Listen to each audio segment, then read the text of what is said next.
সবাই দেখতে পাচ্ছ classical theory of radiation?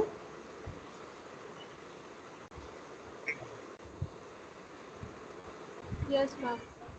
Okay. So this is what we are going to do. First, the classical theory of radiation, and once we finish this, we are going to switch to the quantum theory of radiation. There is another portion of your syllabus that I am supposed to do with you, which is communication, which I am sharing with BM sir. So once I finish this part, then I'll go to communication. যদিও আমার নিজের communication সম্বন্ধে খুব ধারণা খুব যে ভালো তা নয়, আমি সেই এমএসসিতে লাস্ট করে এসেছি, তো সুতরাং আবার আমাকে পড়ে টোরে তারপরে তোমাদের পড়াতে হবে। So according to the syllabus, these are the contents. First, we'll discuss the properties of thermal radiation. Then we'll discuss black body radiation in details. These are all classically. All discussion will be classical, okay? And then we'll switch to quantum discussion. Then we'll talk about the pure temperature dependence of radiation, black body radiation.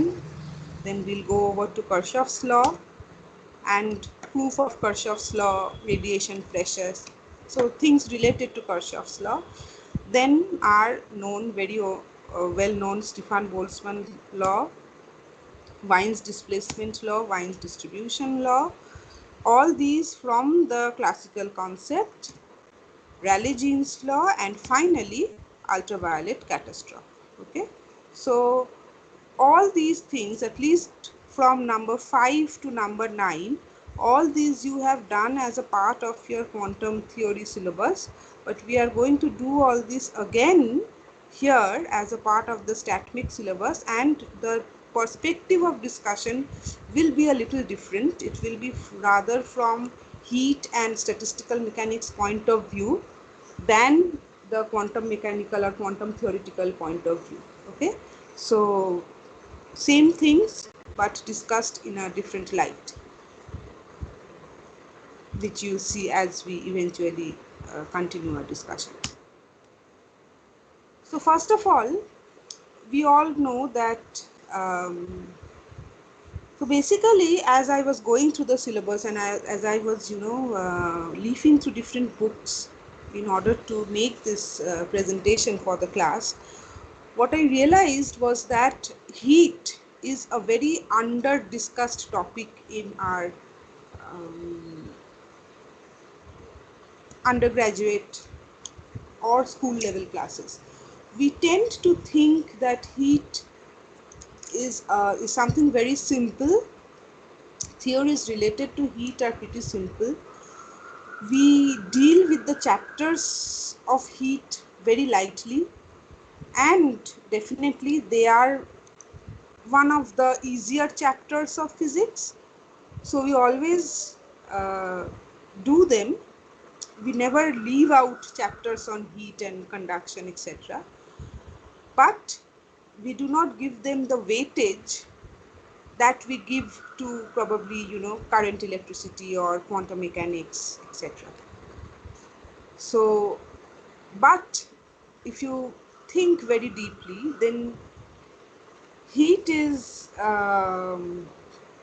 one of the more important, should be given more importance, and if you think very deeply, then it is a very, very profound topic,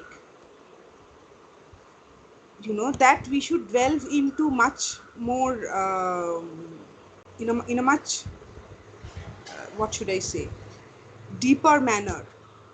Okay, so that is what we are going to do in these chapters here.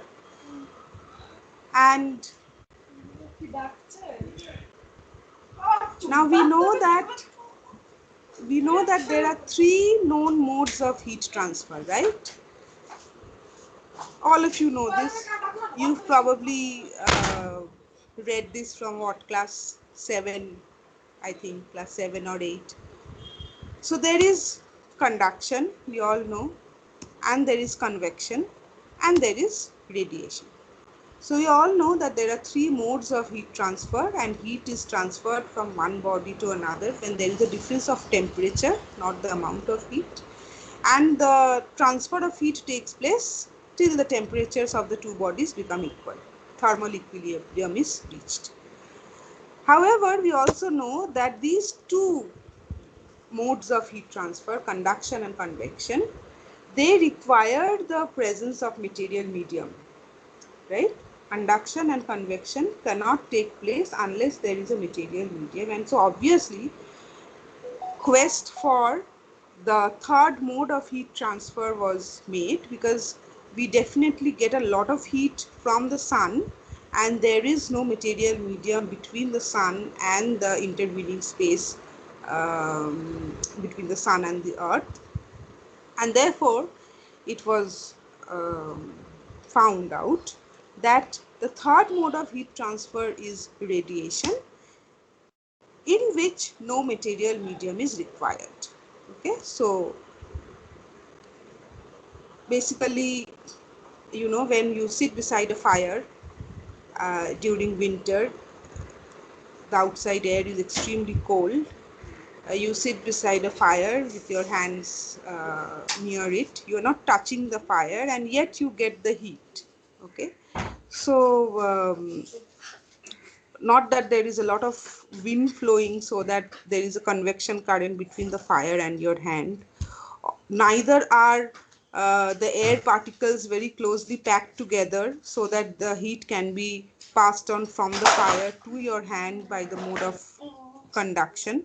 So there is very minimum possibility of conduction and convection here, yet you get warmth from the fire, which is by radiation. Okay, so if we leave aside the sun and earth for the time being, we can think of the fire and us sitting beside it to get the warmth during winter, which will make us understand how we get heat by radiation. Now, the energy that is radiated by a hot body is known as radiated energy. All right. Now, we all know that this energy is electromagnetic in nature. So, electromagnetic means it travels with the speed of light. However, the wavelength is beyond the red end of the visible range of light, right? So if you consider the electromagnetic spectrum, then the radiated energy does not lie within the visible spectrum. It lies beyond the red end. We typically call it the infrared region, which is between 8,000 angstrom and 4,000 angstrom. Okay. Now, we must keep in mind that all objects will radiate energy. I have although written here that energy radiated by a hot body. However, we must remember that whatever be the temperature of a particular object, it will radiate energy. Okay. However, we do not see objects because of the radiated energy, right? We see objects because of the light they reflect, not because of the energy that they radiate, although they are radiating all the time, but we cannot see them in the radiated light. Rather, we see objects in reflected light. When can we see an object in radiated light? Can someone unmute and answer? কখন কোনো একটা অবজেক্টকে when will an object be visible because of the light that it emits by itself?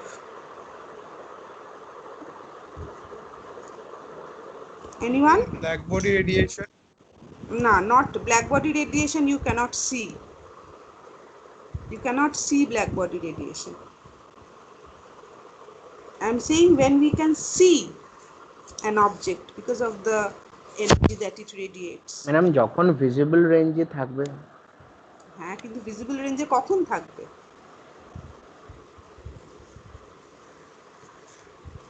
When you heat an object, you can see the sun is radiating energy. So ওটা একটা example. ওটা একটা example, কিন্তু আমি বলছি আমাদের পৃথিবীতে আর কি কোনো অবজেক্টকে আমরা কখন তাদের নিজস্ব লাইটে দেখতে পাই। incandescent objects, right? ও তাহলে ওই যেরকম ফায়ারফ্লাইজ বা something they Yes, absorb light and then they radiate it মানে yes, typically incandescent objects, even if, for example, if you take the example of an iron rod, when you heat it, suppose you are heating an iron rod, initially you won't be able to see it because of its own light. You will be able to see it because of the light it reflects. So you get to see the iron as it is, gray in color. But when it becomes, when the temperature is high enough, it becomes red hot, and then you no longer see the gray color, but you see the red, say a poker, where a poker that you typically use in the fireplace, or the pokers that typically iron smiths use in their factories. And then even beyond that temperature it will become white hot. That's when we call it incandescent. Okay, but even then ma'am হ্যাঁ বলো। বাল্বের বাল্বের ফিলামেন্টটা হবে বাল্বের ফিলামেন্টটা হবে, it is glowing, it is because of its own light. So mostly we see objects because of reflected light 99% of the time, or I should say 99.9% of the time. Very few objects are incandescent, and then we can see them, because so in general we cannot see radiated energy. Okay, it lies below the infrared region. Now let us discuss what is, so this is basically thermal radiation. Okay, so now let's discuss what thermal radiation is, what are its characteristics. This is the simplest definition of thermal radiation is the radiation emitted by a body by virtue of its temperature. So any object in the universe will have a certain temperature. It can be high, it can be medium, it can be low, but it has a certain temperature. And the radiation that is emitted by the body because of its temperature alone is called thermal radiation. Okay. Another definition is when heat is transferred from a hot body to a cold body. Now, when you will call a body hot and when you will call a body cold depends on the temperature again. So again, this is because of temperature difference. However, this line in italics is very important. So transfer of heat from a hot body to a cold body without appreciably heating the intervening medium. Okay, this is thermal radiation. So when you are sitting in front of a fire, you get the heat, but suppose you are sitting, say, around 2 feet away from the fire. So another person can easily walk through the space between you and the fire without getting burnt up. So the air that is between the fire and you, the air in between, that does not get heated up to an extent that might be appreciable. If that would have happened, because when you sit near a fire, you get considerable amount of heat. In a cold winter night, if you've gone to hill stations, all of you have, those who have gone to hill stations, in winter or even in other times of the year, at night it becomes pretty cold, and most of us usually enjoy a campfire or a bonfire, and we sit near the fire to get some heat. But when we do that, we get appreciable amount of heat because we don't feel the coldness of the air anymore. The chill is not felt by us anymore. However, if the medium would have been heated, then a person moving through would if the medium would have been appreciably heated, then that would have been felt in between. So that is not done. So this is a very, very important and exceptional definition of thermal radiation, that it is transfer of heat from a hot to a cold body without appreciably heating the intervening medium. This definition was given by Maxwell. Okay, so now we'll discuss some properties of thermal radiation, and we'll just keep in mind that all objects or bodies will emit such radiation to their surroundings, and they will also absorb such radiation from their surroundings. Okay, so if we are claiming that every object radiates thermal energy because of its temperature, then obviously, suppose if we are sitting in a classroom, for example, the chairs are there, the table is there, the benches are there, the blackboard is there, the walls are there, we are there, the people are there. So each and every object will emit the radiation. On the other hand, the radiation that is emitted by each and every object is also absorbed by the rest of the objects. Okay, so this is a give and take condition. This is a give and take situation. We not only radiate energy, we also absorb energy. So every object will emit radiation to their surroundings, and every object will absorb radiation from their surroundings. Okay, so basically we have discussed the properties of thermal radiation, and we'll just sort of jot them down here. So it has electromagnetic wave nature and travels through empty space with the speed of light, since it is electromagnetic. It is similar to visible light, which is why thermal radiation will also travel in straight lines, rectilinear propagation. They will obey the law of inverse square, and thermal radiation undergoes reflection, refraction, interference, diffraction, and polarization, just like any electromagnetic radiation. So if you remember, when we discussed physical optics, when we started the discussion on physical optics, and we were discussing the wave nature of light, electromagnetic wave, I had precisely said that although we will be discussing these things for visible light, and we will be discussing experiments where this is applicable for visible light, where we can see the phenomena, but the same things are equally applicable to any region of the electromagnetic spectrum. And since thermal radiation is part of the electromagnetic spectrum, so all these phenomena that are true for visible light are also true for thermal radiation. Okay. Now, before we move on, there are certain definitions that we are going to require, that will come up several times when we do our discussions, and so I will just jot down these definitions, list down these definitions, so that we can come back to them whenever and wherever we require them. First is the total energy density, denoted by U. What is this?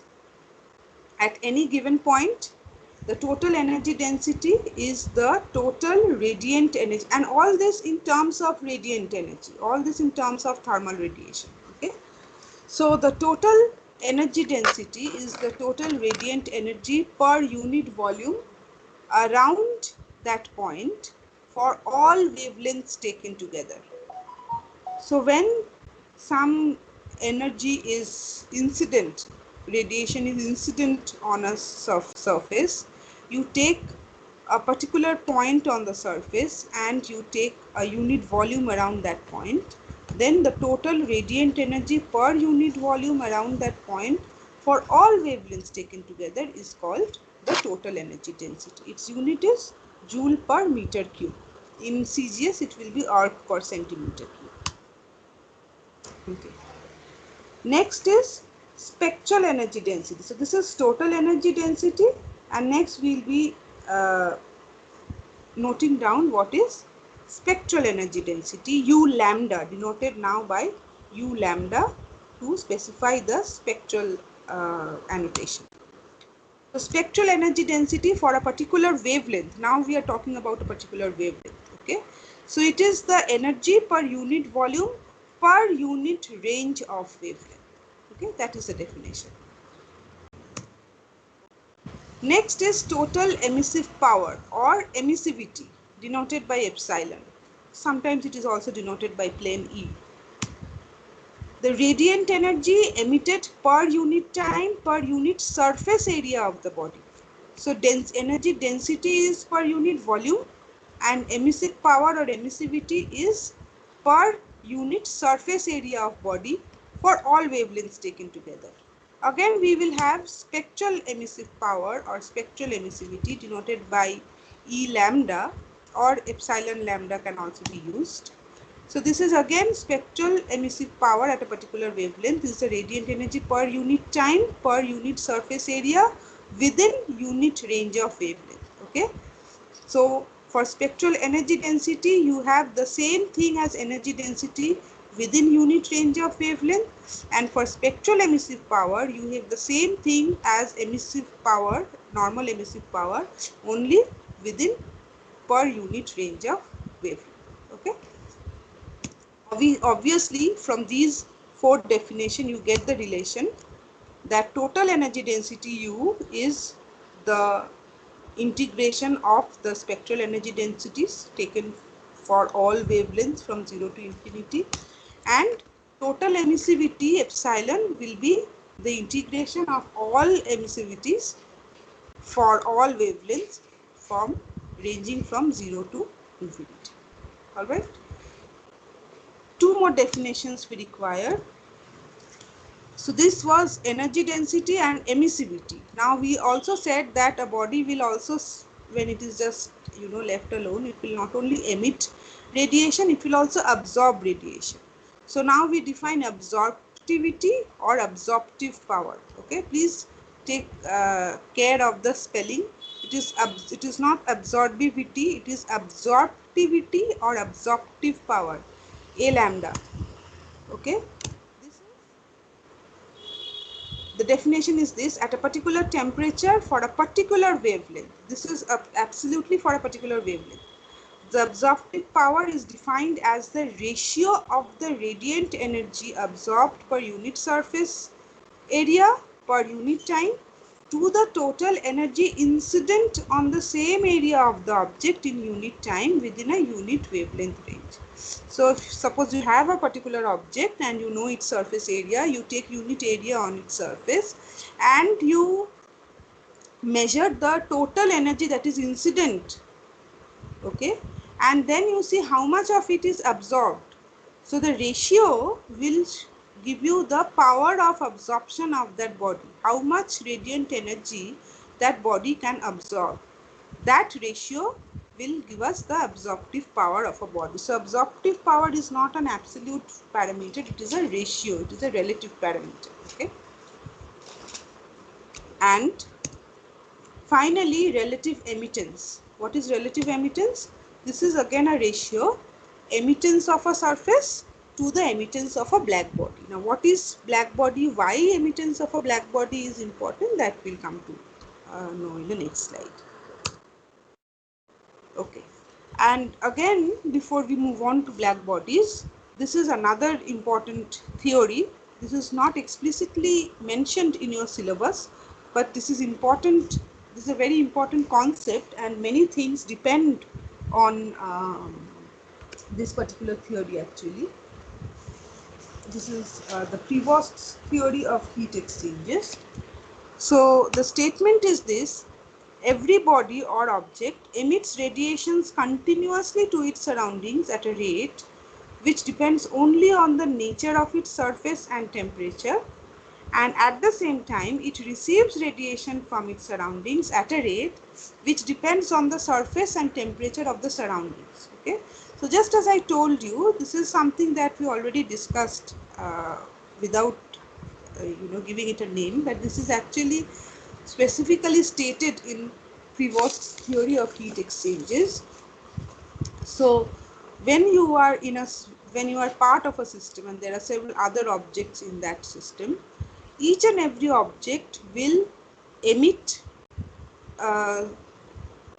some radiation, which how much radiation is emitted depends on the nature of the particular object and the temperature of the particular object, and at the same time it will receive radiation, it will absorb radiation from the surroundings. Again, that the rate of absorption will also depend on the surface and temperature of the surroundings. Okay, so you know, this is why when we stand near a fire we have the sensation of warmth. Why? Because our body is also radiating heat. However, the amount of heat that it is receiving at that particular moment is more than the amount of heat that it is emitting because of its own radiation. We are receiving heat from the fire, we are absorbing that heat, but because of our own body temperature, we are also emitting heat. However, the amount of heat that we are receiving is more than the amount of heat that we are radiating, because of which we feel warm. On the other hand, if you stand beside a slab of ice, you feel cold, because once again the amount of heat that you are emitting now is more than the amount of heat you are receiving. So heat is going away from your body at a faster rate than heat is moving into your body, which is why you are feeling cold. Okay, so it is all you know, these are none of these are absolute parameters. These are all relative parameters, and whether you will feel cold, whether a particular object will feel cold or hot, will depend on its surroundings. So if it is giving away more heat than it is receiving, then it will feel cold. If it is giving away lesser heat than it is receiving, then it will feel hot. Okay, so it depends on the nature and temperature of the object as well as that of its surroundings. Okay,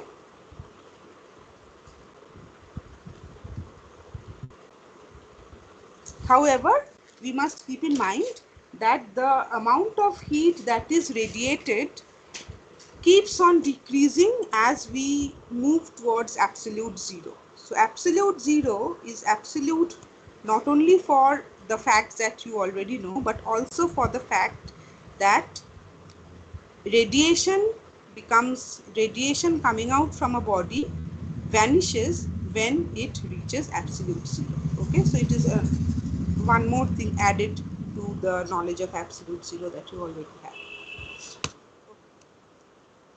Now next we'll see what a black body is. Again, this is something that you have already done, so this is a sort of recapitulation. What is a black body? Now we know that usually when a body is emitting thermal radiation, if a analysis of the spectrum of this radiation is done, then we see that the radiation depends on not only the temperature but also the composition of the body, okay, the material of which the body is made. So basically, and now how is this done? How do we study a black body spectrum? We cannot see it, as I told you. This is done using an instrument known as a bolometer, or sometimes using a thermopile. Okay, these are instruments that can detect infrared radiation which we cannot visibly see. So it cannot be detected on a photographic plate or with our eyes. Basically what it does is, for example, a bolometer, it will measure the change in resistance with temperature. So these are different ways which we do not require in detail, but just for your knowledge that the spectrum of thermal radiation is studied using an instrument called, there is something known as a thermal spectrometer. Okay. Now, there is one class of hot bodies which emit thermal spectra of universal character, which means that, see, just now I said that usually the spectrum of thermal radiation will depend on the composition of the body, but there is one class of bodies that will emit thermal spectra of universal character. Universal means it does not depend on the composition. These are called black bodies. Okay, so this brings us to the definition of black bodies. A perfectly black body is one which absorbs entirely all the radiation of any wavelength that is incident upon it. Okay, so this is the definition of a perfectly black body, which you know is an ideal concept. However, this is how we define it. Whatever wave radiation falls on a perfectly black body, whatever be its wavelength, a perfectly black body is one which will absorb it entirely. Okay, so it neither reflects nor transmits any radiation, which means that it will appear black irrespective of the wavelength of the incident radiation. Okay, so we know that we see objects because of reflected light, and we see colors in objects because of the part of the spectrum that they reflect. Since a black body absorbs all wavelengths incident on it and it does not reflect any part of the spectrum, it will appear black irrespective of what wavelength is incident. Okay, so this is the first point. When heated to a so now suppose you have this black body which has absorbed all kinds of radiation that has fallen upon it, that has been incident on it. Now when heated to a suitable temperature, the total radiation will be emitted. Okay, so when heated to a suitable radiation, full or total radiation is emitted. It is also therefore a perfect absorber, which is why it is also a perfect radiator. So a black body, a perfectly black body, is a perfect absorber, and therefore it is also a perfect radiator. So the emission from a perfectly black body is the greatest possible for any wavelength at any given temperature. So if you compare a black body with any other ordinary object, you can be definite that the emission from the black body is definitely more, and it is the greatest possible for a given wavelength. So if you have two objects, one a black body and the other a non-black body, and you make, say, radiation of same wavelength incident on both the objects for some time, when you remove the incident radiation, so both the objects absorb the radiation. When you remove the incident radiation, both the objects will now emit. The emission from the black body will definitely be greater. In fact, it is the greatest for that particular wavelength because it also absorbed the greater amount of radiation. Okay, so at a given temperature, emission from a perfectly black body is the greatest possible for any wavelength. So why are we studying black body in detail? What is the requirement, or what is the what should I say, reason that black body is given, or black body radiation is given so much importance? First of all, as we discussed, all black bodies at the same temperature emit thermal radiation with the same spectrum. So it does not depend upon the composition or the material of the black body. You subject the black body to incident radiation, it will absorb all the radiation irrespective of the wavelength. So it absorbs everything. And then when you heat it to a certain temperature, it will start emitting. And since it has absorbed everything, it will also emit everything. And since it has absorbed irrespective of the wavelength, therefore, the radiation spectrum of all black bodies is universal. It will have the same spectrum for a given temperature because it is universal, independent of the nature of the body. Such universal properties of the radiation emitted by the black body urged physicists to seek explanation of the specific features of the spectrum. We will not start our discussion on specific black body spectrum analysis today. We'll do that in our next class. But just remember that once the spectrum of the black body is analyzed, it will be seen that it is universal in nature. No matter what kind of black body you take, for a given temperature, the spectrum is same, which is why this universality, what makes this universality happens, that is what made physicists start studying black bodies in much greater detail, okay, which we'll do in our next class. Now, in nature, we know that a perfectly black body is impossible to obtain. A close approximation is some object coated with a diffuse layer of black pigment, densely black pigment like lamp black or bismuth black. Bismuth black is basically coal. Okay, so if you cover an object with a very dense black pigment, then it can be something close to a black body. In practice, a nearly perfect black body can be constructed as follows. All of you know this again. Black body, or made black body realized by constructing a cavity, which is why this is also known as cavity radiation. So this is the black body absorber. Okay, so what is it? It's a double walled sphere. We can see it's a sphere which has two walls. Okay, double walled sphere with one aperture, a very tiny aperture at one end.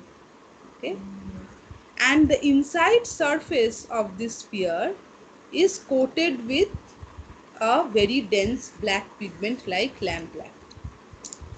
Okay, the only technical construction that is there is that inside there is a kink or a conical projection like this. So what is happening? Why is this? Why are we saying that this will be a perfect absorber? Because the light that enters this cavity will not be able to come out. It will enter and it will undergo reflection multiple times on the inner walls, and it will stay within the cavity. So whatever light has entered, whatever radiation has entered, has stayed inside the cavity. So it is almost a perfect absorber. When you leave such a cavity by itself, since it has absorbed all radiation that is incident on it, it will also emit all the radiation, possible radiation from its surface once left to emit. Okay, so this is the body radiator. So cavity black body radiation is realized by creating a cavity like this, which is why it is also often known as cavity radiation. Okay. Now let us see how black body radiation depends on temperature. Now in general, as I told you, that the nature of radiation and the amount of radiation per unit area per second, that is the quality and quantity of radiation, depends on the temperature as well as the nature of the subject. That is what Prevost theory of heat exchanges told us, that the absorption and emission from or to a surface will depend on the temperature as well as nature. Now, if you have a non-conducting enclosure and maintain it at a constant temperature, then the quality and quantity of radiation inside it, since it is a non-conducting enclosure, so whatever is happening inside is entirely independent of the material of the walls or any other object that may be present inside the enclosure. Okay, such an enclosure is called an isothermal enclosure. So it depends only on the temperature and independent of the materials. Now, when a black body is placed inside an isothermal enclosure, okay, so when such a setup is in equilibrium, when the black body is inside such an enclosure and is in equilibrium with an enclosure, it will emit the entire radiation of the enclosure. And this radiation is independent of the nature of the walls of the enclosure or any other object present in it. So it becomes independent of the material nature of the enclosure or any other objects. Now, since a perfectly black body absorbs all radiation that falls upon it, so the radiation emitted by the black body will also possess a character which is independent of the nature of any particular object. Okay, which means that black body radiation is purely temperature dependent. It does not depend on any other parameter. It is purely temperature dependent. It depends on, so the radiation coming out, the nature of radiation coming out from a black body will solely depend on the temperature up to which you have heated the body. You heat it to a different temperature, the radiation coming out will show you a different spectrum. You heat it to a different temperature, the radiation coming out will show you a different spectrum. So it depends only on the temperature to which it has been heated, on nothing else. So black body radiation is a purely temperature dependent radiation. Again, why to study thermal radiation, it is mandatory that we study black body radiation. Okay, our final topic of discussion today is Kirchhoff's law. What is Kirchhoff's law? First we will see what the statement of Kirchhoff's law is. Kirchhoff's law says that the ratio of the emissive power, we already saw the definitions of emissive power and absorptive power. So Kirchhoff's law says the ratio of the emissive power to the absorptive power of a given wavelength at a given temperature is the same for all bodies and is equal to the emissive power of a perfectly black body at that temperature. Okay, so basically Kirchhoff's law tells us that the amount of emission from a body and the relative amount of emission and absorption for a given body at a particular temperature is the same for all. So whether you take a piece of wood or block of plastic or anything, if you have raised both the objects to the same temperature at a given wavelength, of course, for a given wavelength, then the emissive power, the ratio of emissive to absorptive power at a given temperature is the same for all, and it is equal to the emissive power of a perfectly black body at that temperature. So what we'll do is we'll prove this law. Very easy, very simple proof. Suppose A lambda is the absorptive power of a body. We already saw what absorptive power is. What is absorptive power? It is again a ratio. Total incident energy on unit surface is the denominator, and amount of energy absorbed by the body. So ratio of these two is the absorptive power. How much of the incident energy is a body absorbing? That is absorptive power. Now suppose dq is the heat energy lying within the wavelength range lambda to lambda plus d lambda. Okay, that is incident per unit surface area per unit time. So you have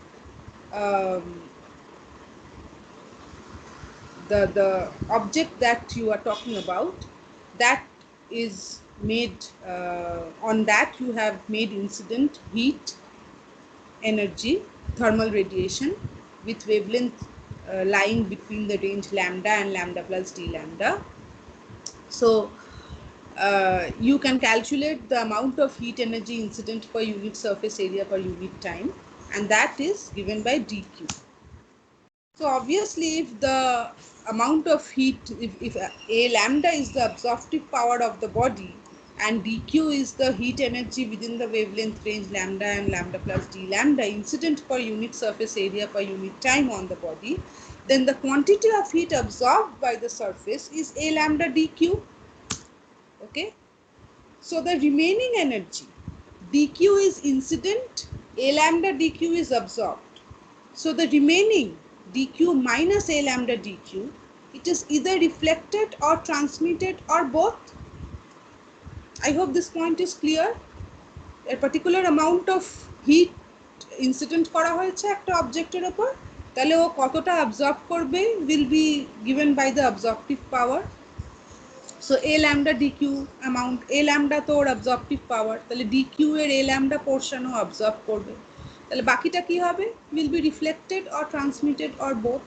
Okay, so we are talking of an ordinary object. Black body হলে তো সবই absorb করে নিত. Next, let E lambda be the emissive power of the body. Okay.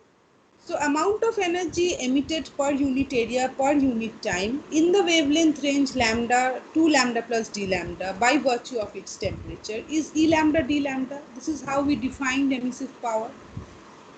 Unit wavelength range E lambda হবে, তাহলে d lambda wavelength range হবে E lambda d lambda. So total energy radiated by the body per unit time per unit area of the surface is this. A lambda dq was absorbed, so the remaining was given away, and by virtue of its temperature it is giving away this amount of energy. So the total amount of energy radiated per unit time per unit area is the sum of these two, 1 minus a lambda into dq plus E lambda dq. Please let me know whether all of you have understood this point.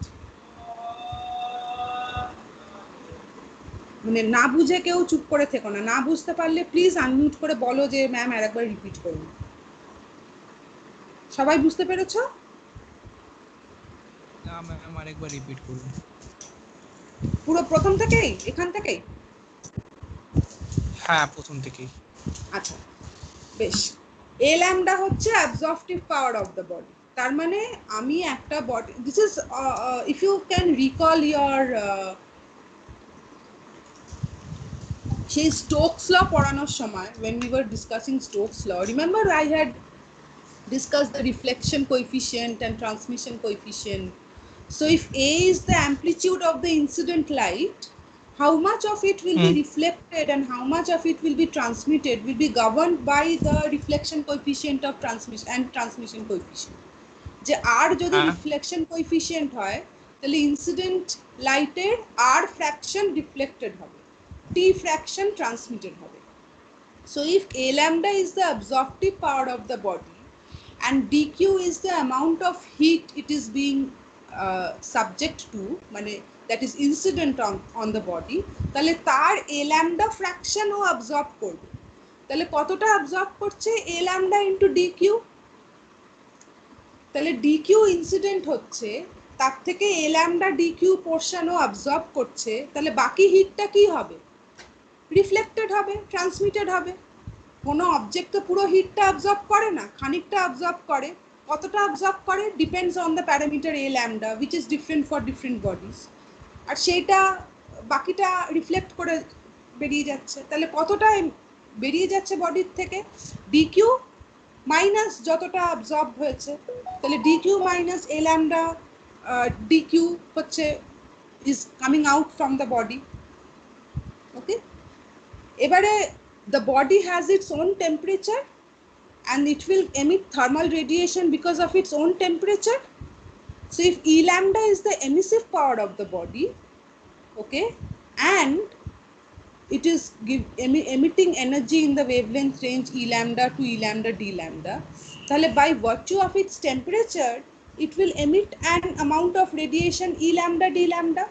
তাহলে what is the total energy radiated by the body at a particular instant of time within this wavelength range? একটা হচ্ছে ওর নিজের টেম্পারেচারের জন্য ই lambda D lambda, আর একটা হচ্ছে যে incident hit ওর ওপর তার জন্য 1 minus E lambda A 1 minus a lambda into DQ. এবার বোঝা গেছে?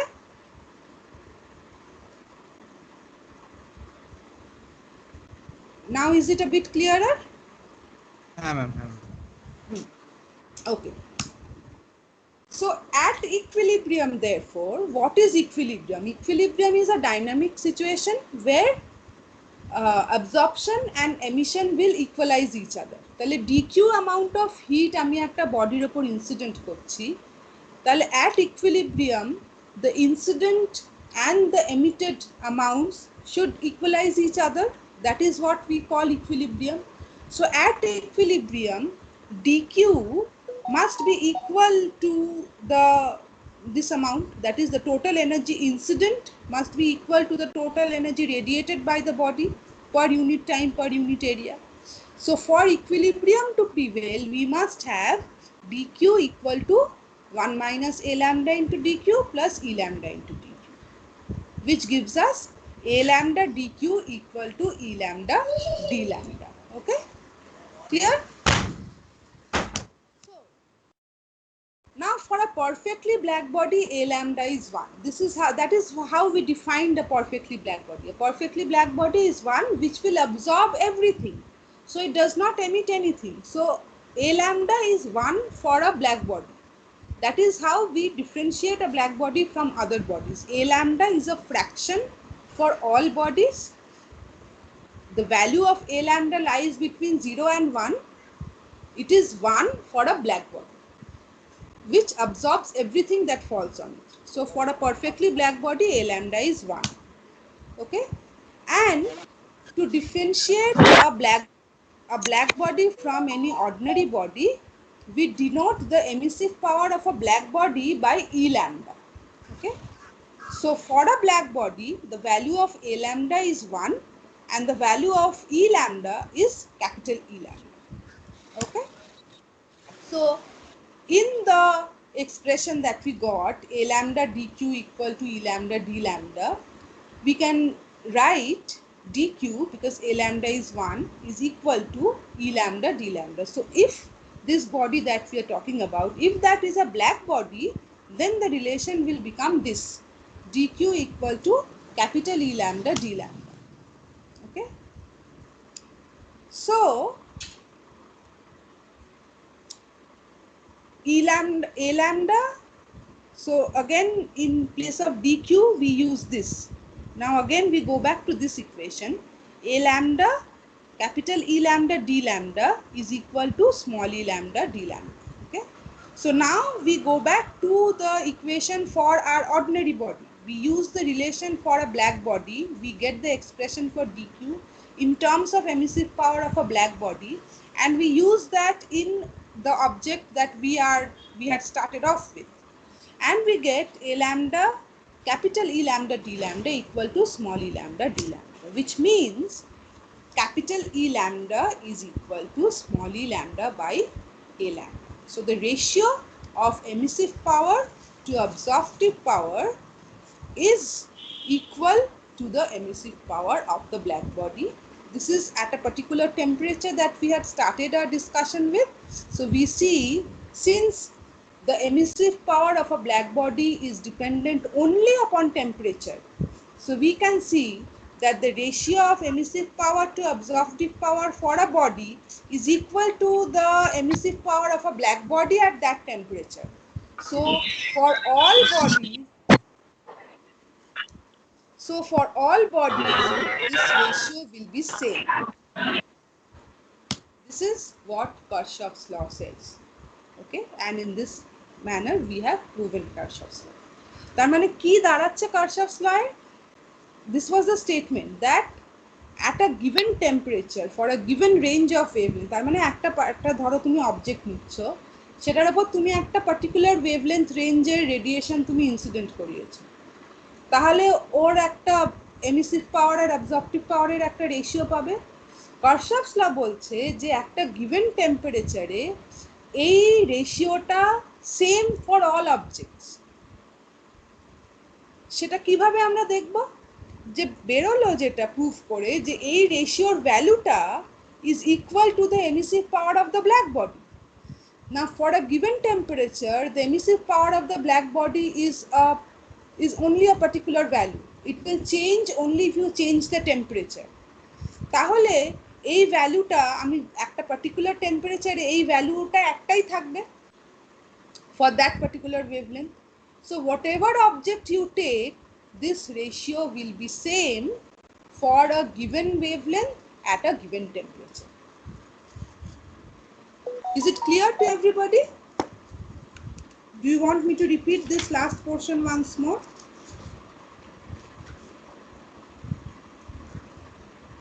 No, ma'am, it's clear. Clear? So Kirchhoff's law, actually, basically what Kirchhoff's law tells us is that good absorbers are also good emitters. If a body absorbs radiation of a particular wavelength strongly, it will also emit the same radiation strongly. For example, say sodium vapor, okay, which emits the sodium D1 and D2 lines. তোমরা D1 D2 experiment করেছো, 5890 angstrom and 5896 angstrom. They will also absorb those two wavelengths strongly. Okay. For example, using Kirchhoff's law, the appearance of Fraunhofer dark lines in the sun spectrums, they were absolutely, perfectly and successfully explained, because those two lines are emitted, therefore those two lines are also absorbed, therefore those two lines do not appear. The Fraunhofer dark lines therefore are present in the sun spectrum. Okay, so when radiation from the central glowing mass, which gives a continuous spectrum, when it passes through the surrounding atmosphere, and we know that the surrounding atmosphere contains several elements like hydrogen, then sodium, copper, nitrogen, etc. in the gaseous state, they will absorb those wavelengths which they emit at a higher temperature. Okay, so as a result, those wavelengths are missing from the sun spectrum and we see dark lines in their spaces. So in the same manner, the characteristic spectra of different elements, they are also why there are certain gaps in the characteristic spectra. That is also explained using Kirchhoff's law. So the statement of Kirchhoff's law is very simple. Basically, ordinary language হচ্ছে good absorbers are good emitters, or good emitters are good absorbers. This is the a very, what should I say, naive statement of Kirchhoff's law. Mathematically, it is E lambda equal to small e lambda, emissive power by absorptive power is equal to a constant, which is emissive power of the black body. But remember, only at that temperature and for that wavelength. তাহলে Kirchhoff's law যখন state করছো, তখন ওই দুটো point, at a particular temperature for a given wavelength, এই দুটো state না করলে কিন্তু কোনো ভ্যালিডিটি নেই। তাহলে এইটা মাথায় রাখতে হবে। Okay, so we'll end today and we'll discuss related to Kirchhoff's law. There are certain discussions like radiation pressure, etc., which I don't have time today anymore, which we'll discuss in the next class. Okay.